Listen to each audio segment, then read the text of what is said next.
Assalamualaikum warahmatullahi wabarakatuh. Salam sejahtera untuk kita semua. Materi selanjutnya yang akan saya bahas tentang elastisitas. Elastisitas adalah kemampuan benda untuk kembali ke bentuk dan ukuran semula setelah gayanya dihilangkan.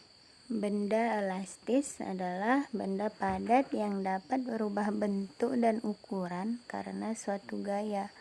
Akan tetapi dapat kembali ke bentuk dan ukuran semula jika gayanya dihilangkan.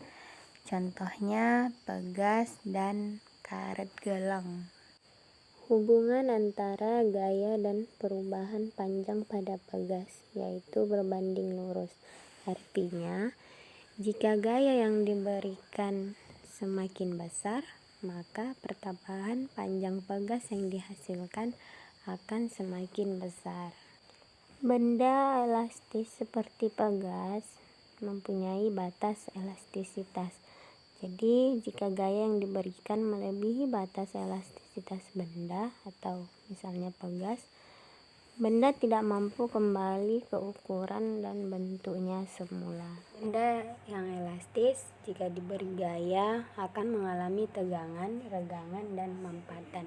Tegangan adalah perbandingan antara gaya yang bekerja pada benda dan luas penampang bendanya.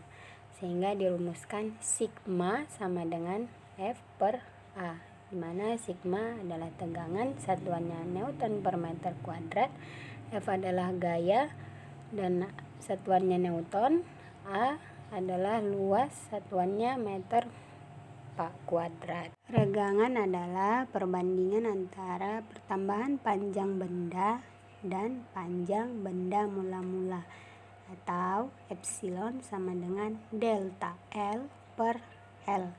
Nah, kemudian perbandingan antara tegangan dan regangan itu disebut dengan modulus elastis atau disebut juga modulus Young. Nah, sehingga rumusnya adalah E sama dengan sigma per epsilon. Modulus elastis benda berdasarkan jenis-jenis bahannya dapat dilihat dalam tabel berikut. Hukum Hooke.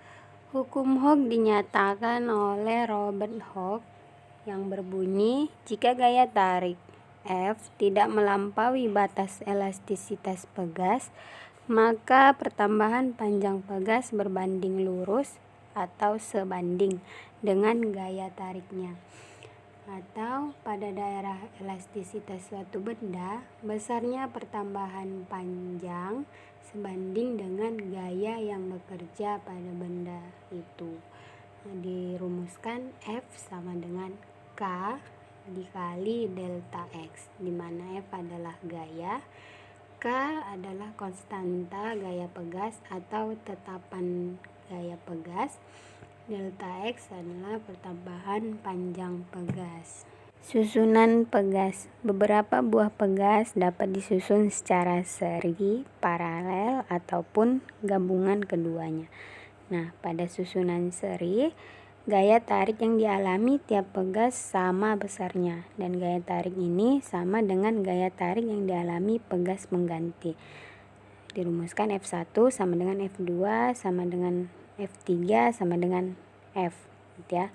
Kemudian pertambahan panjang pegas pengganti seri sama dengan total pertambahan panjang tiap-tiap pegas atau X sama dengan X1 tambah X2 tambah X3, misal pegasnya lebih dari 2. Kemudian untuk mencari tetapan pegas pengganti seri, maka dirumuskan 1 per KS sama dengan sigma 1 per KI atau sama dengan 1 per K1 ditambah 1 per K2 ditambah 1 per K3 seterusnya sampai 1 per KN. N itu misalnya banyak pegasnya, gitu ya. Kemudian pada susunan paralel, gaya tarik pada pegas pengganti sama dengan total gaya tarik pada tiap pegas, atau F sama dengan F1 ditambah F2 dan seterusnya. Kemudian pertambahan panjang tiap pegas sama besarnya atau X1 sama dengan X2 sama dengan X3 sama dengan X pengganti dan seterusnya, sehingga tetapan pegas pengganti sama dengan total dari tetapan tiap-tiap pegas yang disusun, atau KP sama dengan K1 ditambah K2 ditambah K3 tambah Kn. Satu pemanfaatan sifat elastisitas pegas yaitu dimanfaatkan sebagai salah satu komponen penting pada kendaraan bermotor dan pada dinamometer. Terima kasih sudah menyimak video ini. Untuk contoh soal akan saya bahas di video selanjutnya. Assalamualaikum warahmatullahi wabarakatuh dan salam sejahtera untuk kita semua.